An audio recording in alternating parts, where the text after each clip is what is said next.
श्री गुरुभ्यो नमः। हरि ओम।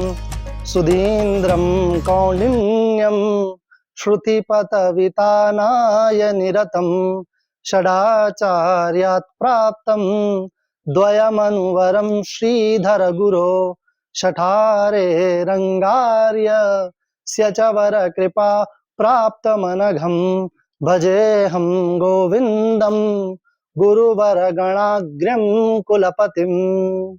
सभी को नमस्कार। मेरा नाम योगेश डोबरियाल है। मैं यहाँ पर जो हूँ विद्यावारिधि का छात्र हूँ और आज आप सभी के समक्ष जो है मैं पांडुलिपि अन्वेषणे नैकेषां प्रमुख भारतीय वैदेशिक विदुषां योगदानम अमुष्मिन् विषये किंचित प्रस्तौमि। तो आगे बढ़ते हैं। अच्छा, किसका नहीं पड़ती? हाँ। प्रारंभ में हम देखते हैं मानव सभ्यतायाः उदय काले मनुष्याः नैज विचारान भाषया अभिव्यजिषान् चक्रुः। अपना अपना उन्होंने जो है बार बार अलग अलग भावों को भाषा के माध्यम से उन्होंने यहाँ पर प्रकट किया, इसलिए बार बार प्रकट करने के लिए अभिव्यजिषान् चक्रुः। तस्मिन् समय लिपि बद्धुम सौकर्य जनक वैज्ञानिक साधनानि प्रयुक्षान् चक्रिरे। कि इन्होंने क्या किया, जो प्रमुख विद्वान पुराने थे उन्होंने भाषा को बोला तो सही, लेकिन वो भाषा दूसरे तक कैसे पहुंचे। मेरे सामने जो प्रत्यक्ष है उसको तो मैं बता सकता हूँ, लेकिन जो मेरे समक्ष नहीं है उस तक भी वो भाषा कैसे पहुंचे, तो उसके लिए उन्होंने क्या किया, लिपियों का निर्माण काफी पुरानी सदी में स्टार्ट हुआ। उसके बाद जब वो लिपि लिखने का समय आएगा, हमें कैसे लिखना है, तो उसके लिए उन्होंने मृत चर्म दारु ताड़ पत्र भोजपत्रादीनि यानी साधनान्य अलिप्सत तानि समान्य लिपि बंधुम सहायकान अवर्तिशत। ये सारी जो लिपियां उनको प्राप्त हुई, उन सबको लिखने के लिए उन्होंने किन किन चीजों का प्रयोग किया, तो मृदा का मिट्टी है, उसके बाद चर्म चमड़ा, फिर दारू जो हो गया आपका लकड़ी, ताड़पत्र, भोजपत्र इत्यादि सभी पर जितने भी साधन उनको प्राप्त हुए, अलिप्सिशत तानी समानी, सभी साधनों का उन्होंने जो है वहां पर प्रयोग किया, ताकि वो भाषा जो है लिपि का आकार ले सके। ऐसा ना हो सिर्फ मौखिक, तो पहले से श्रुति परंपरा चल रही थी, लेकिन सिर्फ श्रुति परंपरा के भरोसे वो नहीं बैठे, उन्होंने उसको लिपि में भी कन्वर्ट किया और उसको फिर आगे आने वाली पीढ़ी भी सीख सके, उसके लिए उन्होंने इत्यादि इन सब साधनों का प्रयोग किया। ठीक है, आगे बढ़ते हैं।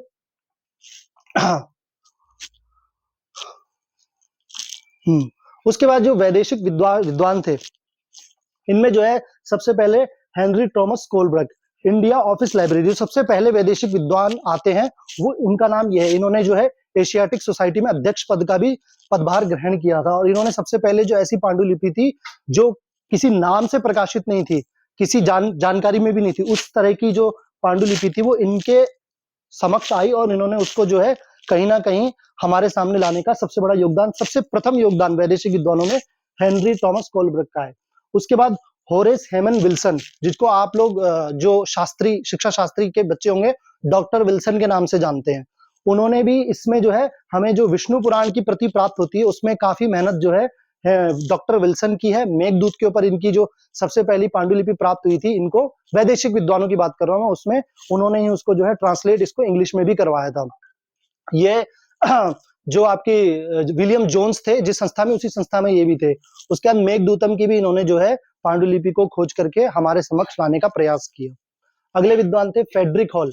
फ्रेडरिक हॉल ने सबसे पहले कोई पांडुलिपि प्राप्त करी, लेकिन उन्होंने नहीं पता था इस पांडुलिपि में क्या क्या लिखा है, तो उसमें उन्होंने जब अन्वेषण किया तो सबसे पहले उन्होंने नाट्य शास्त्र के संपूर्ण अध्याय नहीं, नाट्य शास्त्र के जो है कुछ अध्याय उनको वहां पे प्राप्त हुए। उसके बाद दशरूपक, जो धनंजय का ग्रंथ है, जो साहित्य के बच्चे हैं उनको पता होगा, धनंजय का ग्रंथ है धनिक का, जिसमें जो है ध्वनि का खंडन किया गया है, वो ग्रंथ भी जो है वो दशरूपक ग्रंथ जो है इन्होंने, फ्रेडरिक हॉल ने ही अपनी मेहनत से हम सबके समक्ष लाया। इसमें बस ये था कि जो दशरूपक था वो संपूर्ण प्राप्त हुआ, लेकिन जो नाट्य शास्त्र था उसके कुछ एक ही अध्याय उनको प्राप्त हुए। ये प्रमुख तीन थे। उसके बाद जो है अगले तीन आते हैं।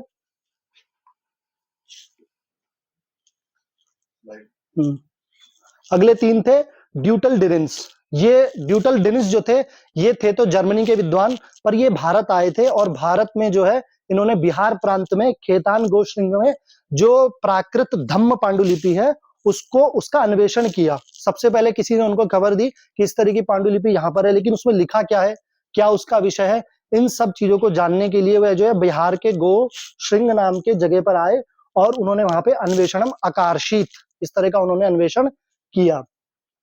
दूसरे आते हैं ये फ्रेंच विद्वान डॉक्टर कक। इन्होंने क्या किया, ये मिंगाई मिगाई नामनी जो गुफा थी उसमें जो है कुछ बौद्ध नाटक प्राप्त हुए थे, जैसे अश्वघोष का बौद्ध नाटक है इत्यादि बहुत सारे बौद्ध नाटक प्राप्त हुए थे, उनका भी उद्धार लिट लकार है, उद्धार किया और पांडुलिपि को हमारे समक्ष जो बौद्ध नाटक आज अश्वघोष का हमें प्राप्त होता है या और भी अन्य नाटक जो हमें प्राप्त होते हैं वो सभी इनकी वजह से विदेशी विद्वानों में इनका बहुत बड़ा योगदान रहा है।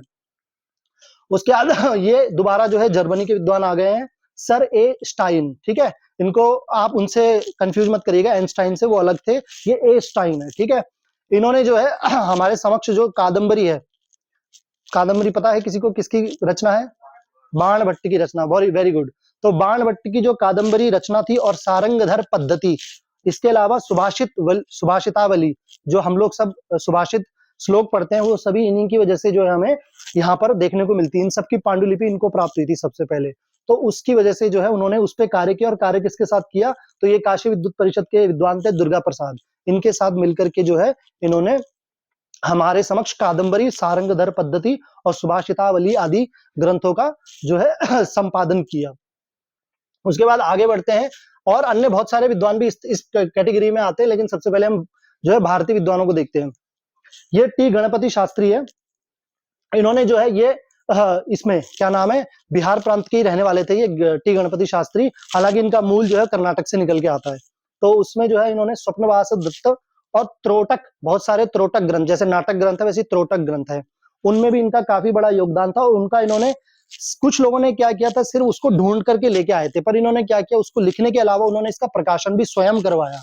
ऐसा नहीं था बाकी जो विद्वान थे उन्होंने क्या लिखा, लेकिन प्रकाशन कहीं और से कराया, चाहे बॉम्बे सीरीज थी, चाहे अन्य बहुत सारी सीरीज थी, उनसे करवाने के बजाय इन्होंने खुद प्रकाशन किया। तो इनका एक ये बहुत बड़ा योगदान था कि स्वप्नवासव दत्तम जो हमें आज प्राप्त होती है उसमें जो है उनका सबसे बड़ा योगदान है टी गणपति शास्त्री जी का।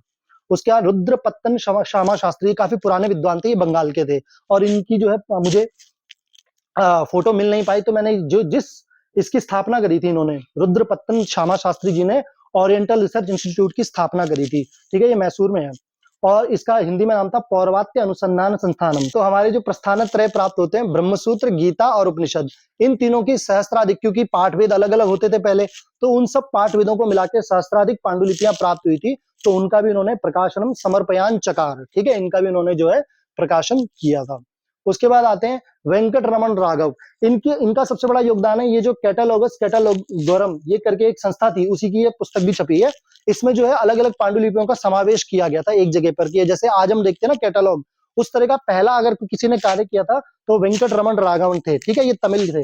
इन्होंने जो है भोजकृत श्रृंगार प्रकाश, जो साहित्य का एक बहुत बड़ा ग्रंथ है और संगीत शास्त्र का ग्रंथ है, भोज जो जानते होंगे आपकी, उनकी कई कृतियां हैं, उन्हीं में जो है श्रृंगार प्रकाशम अन्ववादयत, इन्होंने उसका क्या किया, अनुवाद किया।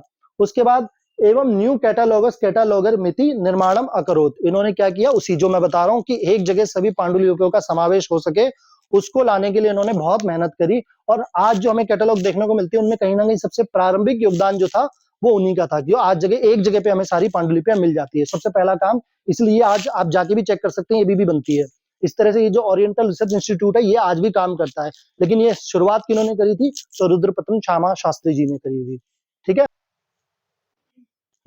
उसके बाद आते हैं हर प्रसाद शास्त्री, जिनका दूसरा नाम था हरि प्रसाद भट्टाचार्य, ठीक है, ये बांग्ला थे, और इन्होंने क्या किया, एशियाटिक सोसाइटी इसके संस्था के ये भी अध्यक्ष थे, ठीक है। इन्होंने ये जो society, Asiatic society, I guess ये भी बंगाल में ही है जहां तक मुझे याद है, ठीक है। तो एशियाटिक सोसाइटी, इस संस्था का भी इन्होंने जो है अध्यक्ष पद का भार ग्रहण किया। उसके अलावा जो ऐसी पांडुलिपियां जिनमें कहीं कोई नाम निर्देशित नहीं था, जैसे अभी मैंने आपको बताया था थोड़ी देर पहले, मेघदूत की जो है डॉक्टर विल्सन ने करी थी, तो वहां पे प्रत्यक्ष उनको दिखाई दिया था कि ये मेघदूत है, ये विष्णु पुराण है, इत्यादि बहुत सारे ग्रंथ है।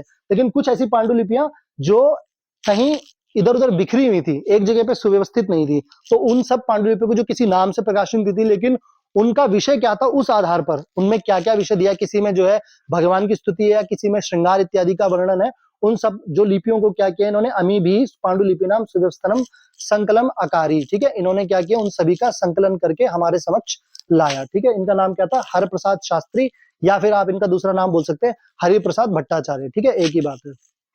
उसके बाद आते हैं केवी वेंकट शर्मा, ये नवीन विद्वानों में आते हैं। विश्वेश्वरानंद इंडोलॉजिकल अनुसंधान सीरीज, ये एक पांडुलिपि की जो है पत्रिका आती थी पहले, इसके जो ये संस्थापक थे और संपादक भी थे इस पूरी पत्रिका को। पता नहीं आज शायद नहीं छपती, लेकिन जब ये थे तब आई गेस 50-60 साल पहले की बात है ये, तो तब इस तरह की जो है ये सीरीज आती थी पूरी उसकी पत्रिका की। उसमें भी इन्होंने जो है, इनका सबसे बड़ा योगदान एक तो पत्रिका के प्रकाशन में था, दूसरा जो था आर्यभट्टीयम ग्रंथ हम जो आज पढ़ते हैं, ठीक है, आर्यभट्ट प्रणीत जो आर्यभट्टीयम ग्रंथ है उसका भी प्रकाशन इन्होंने ही किया था। और उसकी वजह से जो आज गणित के इत्यादि जो हमें सूत्र फॉर्मूले मिलते हैं उनमें कहीं ना कहीं इनका बहुत बड़ा योगदान है। ठीक है, उसके बाद आगे बढ़ते हैं। हम्म हम्म एवमेव वैदेशिक विद्वान साहब, इसके अलावा जो है इसी प्रकार से और कौन कौन से विद्वान थे, तो जो फर्ग्यूसन थे, आर्फ्रिजी वैदेशिक विद्वान है, ठीक है, कार्न जी मैकार्टने, कैप्टन एस.एच. ग्राफडे आदया नैकानि कार्याणि चरिचक्रान चक्रिरे, इन्होंने बार बार, एक बार नहीं, जैसे कुछ विद्वान थे जिन्होंने एक दो रचना लिखी, इसलिए मैंने यहाँ पे चरिकरान चक्रिरे का प्रयोग किया कि एक बार नहीं किया, कई बार उन्होंने उसका प्रकाशन किया, कई बार उन्होंने उसको जो है हमारे समक्ष लाने का प्रयास किया। तथैव भारतीय रीत्या, इस जैसे उनकी विदेशी रीति थी तो उनका कहीं ना कहीं बौद्धिक स्तर विदेशी तरह से सोचता था जो विदेशी विद्वान थे, लेकिन जो हमारी संस्कृति को बहुत ज्यादा जानने वाले, हमारी भारतीय रीति को जानने वाले विद्वान थे उनमें थे आरजी भंडारकर, तो बहुत फेमस है, आपने सुना भी होगा इनका नाम, आरजी भंडारकर थे, Pandit V Krishnamacharya, H G Narahari, Vishnu Kathwade, Raghavan Nair, ठीक है, ये तमिल थे, राघवेंद्र मिश्रादय विद्वांसा नैज प्रतिभानुसारण, अपने अपनी प्रतिभा के अनुसार, ठीक है, विद्या निधया, विद्या की जो निधि है, जो हमारी पांडुलिपियों की जो विद्या है उसकी जो निधि है, जन सामान्य, जन सामान्य के लिए प्रदत्त दिए, ठीक है, उन्होंने क्या किया, एक बार प्रदान नहीं किया, जब जब उनके पास कुछ भी नया मैटर आया उन्होंने जो है वो क्या किया, हमारे समक्ष लाने का पूरा पूरा प्रयास किया। संप्रति अभी भी आप देखेंगे तो प्रमुख रूप से, वैसे तो बहुत सारी संस्थाएं हैं, जैसे अभी पतंजलि योगपीठ ने भी अभी ज्ञान भारतम में हमने देखा था, उन्होंने भी पांडुलिपि के विषय में कार्य करना प्रारंभ किया है। तमिलनाडु में कई सारी संस्थाएं हैं, बंगाल में कई सारी संस्थाएं हैं, लेकिन जो प्रमुख रूप से इन संस्थाओं में कार्य करी है वो है गंगानाथ झा परिसर, जो राष्ट्रीय संस्कृत विश्वविद्यालय के अंतर्गत आता है, उसमें कई सारे कार्य हो रहे हैं। दूसरा जो सबसे गणमान्य अग्रगण्य संस्था है उसका नाम है इंदिरा गांधी कला केंद्र, इसमें भी जो है बहुत सारे पांडुलिपि से विषय कार्य हो रहे हैं, और पांडुलिपि नाम अन्वेषणम जाजायन्ते, एक बार नहीं हो रहा, बार बार होया है, तो इसलिए हमने क्या किया, उनके बारे में भी हमें कहीं खुद भी जाकर चेक करना चाहिए, और हमें अगर उनको कहीं अप्रिशिएशन करने का मौका मिले तो हमें वो भी करना चाहिए।